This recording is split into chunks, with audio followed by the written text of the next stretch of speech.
Hello and welcome to Education Corner. I'm your host, Dustin Latimer. We're highlighting local school districts, showing off some unique programs, classes, and clubs that make them, well, them.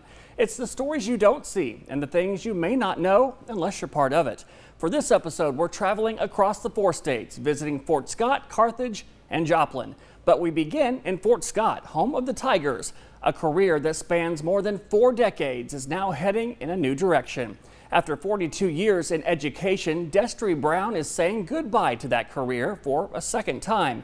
And while he has big plans for his next chapter, he says leaving a job he loves is bittersweet. 42 years ago, I started teaching in Mound City, Kansas. Taught a 4th grade class. We had 32 kids, 28 boys and 4 girls. That was my first class, and I continued to teach there for 11 years. While Destry Brown may have started teaching 4th grade 42 years ago, his resume soon expanded to principal, first in Mound City, then stops around the Sunflower State, including Frontenac and Pittsburgh. That's where he retired the first time and headed to Missouri before getting an offer he couldn't refuse. Then Fort Scott asked if I'd come home, and all my family's here. I grew up here, and so this was a perfect place for me to end. And while retiring may be the perfect ending to this chapter of his life, Brown has already started working on the next chapter. I'm 63 years old starting a business. And anyway, it's a little scary, but I wanted to do something totally different. And this was about as different as I could get. Even though he's looking forward to his new job, Brown says he'll miss those he's leaving behind. I will really miss the daily interaction with kids and being around kids all the time. That's what I started doing this for, because I loved working with kids and being around kids. Another thing he loves is Southeast Kansas. It's where he calls home. I love the history and just the different cultures and things, and I just love Southeast Kansas. Those who've worked for Brown say it's that love for the area and working with kids that have made him such a good administrator.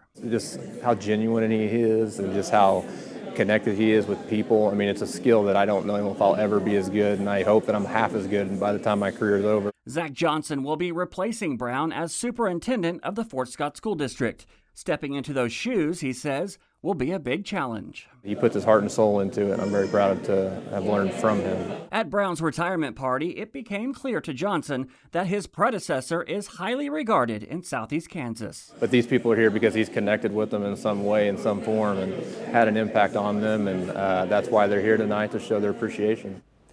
Well, we're staying in Fort Scott for our next story. It's where one student represented not only his school, but the state of Kansas at a week-long interactive simulation that teaches high school seniors to be the value of democracy and civic duty. A Fort Scott senior with a passion for civics and the law is elected to an important role for a summer state leadership program. My brothers Neil and Shaker went to Boys State when they were in high school. And my parents actually took my picture, saying they would send me that picture when I went to Boys State, and I think that's what really drove me to push for wanting to go.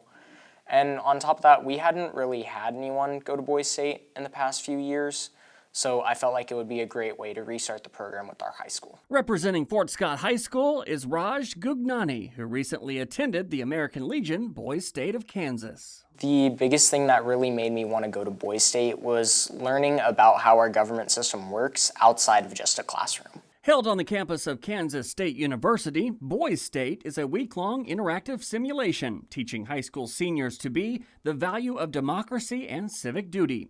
Participants form mock governments and campaign for positions at the city, county, and state levels. I spent the entire week in the courts, just kind of learning about that and doing mock trials. Out of more than 220 students, Gugnani was elected Attorney General. After the elections, participants find out firsthand the difficult decisions made daily by those in government through a series of challenging simulations. I gained a lot of information about our law and legal system. I felt like that was the greatest thing I got out of it. But on top of that, I also made a lot of lifelong friends. I didn't even know some of them were from around this area. There's a couple guys I know from Jayhawk Lynn now, and all around Iola. places like that. Gugnani, who plans to study law after high school, was the only student who attended Boys State from Fort Scott this year. Both of his older brothers are Boys State alumni. When I was about to go to Boys State, my brother told me, make sure you drink the chocolate milk because it tastes amazing. And I think that's also like one of the things there. They also just told me about how many different amazing people that you'll meet and the experiences you'll have, and especially the friends you'll make there. Nearly 50,000 young Kansans have participated since the program's inception. Some well-known alumni include Fox News TV host and political commentator Peter Doocy and former Kansas Attorney General Derek Schmidt. I feel like it's a really important aspect, especially for kids that are wanting to do law one day, or maybe even going into politics, because they taught us about politics and then the local and state government. So I would definitely say it's an amazing opportunity. So I feel like with me planning to go back next year as a counselor to Boys State, I can definitely work with the high school to get as many kids as we can to attend.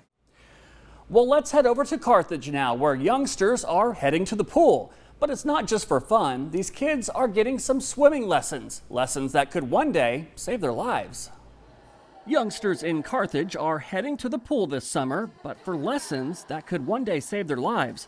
Second grade kids enrolled in water safety classes at the Carthage Fair Acres YMCA are learning how to swim. We have 4 elementary schools, so a lot of people going to summer school. I would say I think it's pretty similar. I definitely think it's a really important skill to have, especially like these kids are in second grade. They're going to be 8 years old-ish, so I think it's definitely important to learn these skills. Students start off slow by getting comfortable in the water. They then work up to floating on their back, and by the end of the 4-week course, the goal is for kids to jump in by themselves and swim across the pool. Each week we kind of get a little bit harder.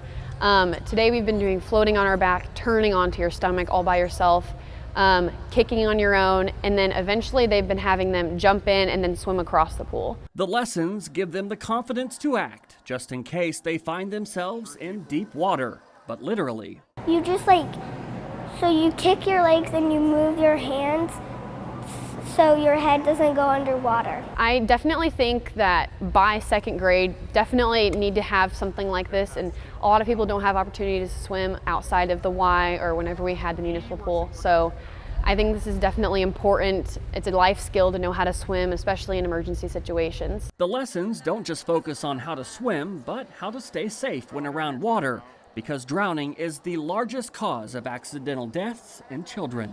Helping teach kids those basics and those fundamentals at a younger age, it's going to be able to give them the confidence whenever they get into the water. And I think a large part of it is being able to learn different safety techniques to help them in the event that something were to go wrong. We kind of just go over like different things that kids can look out for, making sure that we always have lifeguards on duty, don't get in the water unless mom or dad are around. So it's not really just focusing on how to swim, but just different ways to stay safe when you're around the water. Joplin Middle School students are picking up some important lessons during the summer months, but they have nothing to do with English, math, or history. They're learning what the men and women in blue do every day and why they put their lives on the line to serve others. These are not your typical police officers, and this is not your typical arrest. These kids are spending their summer participating in the Joplin Police Department Kids Academy. This started back in 2024 with discussions that we started having on how we could partner with our local school district and enhance our Rise Above program, which is virtually a DARE program. The idea is to show kids what being a police officer is all about. So we get to bring them in and do a lot of things where we introduce them to why, put the why behind what police officers do every day. Teachers say the camp also introduces students to a career they may be interested in someday. So career camps are supposed to be offered to middle school students who are trying to explore different types of careers, especially with local businesses. Kids like Braxton Peavy already know when they grow up, this line of work is for them. Because I've always had this thing about police and stuff like that, and I really like police officers, police equipment, and all that stuff. And while not all of Braxton's classmates are interested in that career, They are interested in the camp. Just to learn about what cops do and see how the city is run, basically. Teachers say camps like this also help students build relationships with members of the community. I would say that the overwhelming theme would be just that they, first of all, specifically with the police department, they've established really healthy perceptions of the police force and just how safe they are. Every single day we have officers in the school that interact with the kids, and this is just an extension of that, showing that we're here for them, we're here to protect them, and they can always come talk to us. The other thing is establishing a lifelong relationship with police officers. We want them to always feel comfortable around police and be able to come and talk to us. In Southeast Kansas, students and veterans are bridging a gap after a recent trip to our nation's capital. One really neat one was the changing of the guards. A group of Southeast Kansas veterans and their student counterparts are swapping stories and sharing experiences after a recent honor flight to Washington, D.C. There's a point at which your younger generation doesn't necessarily see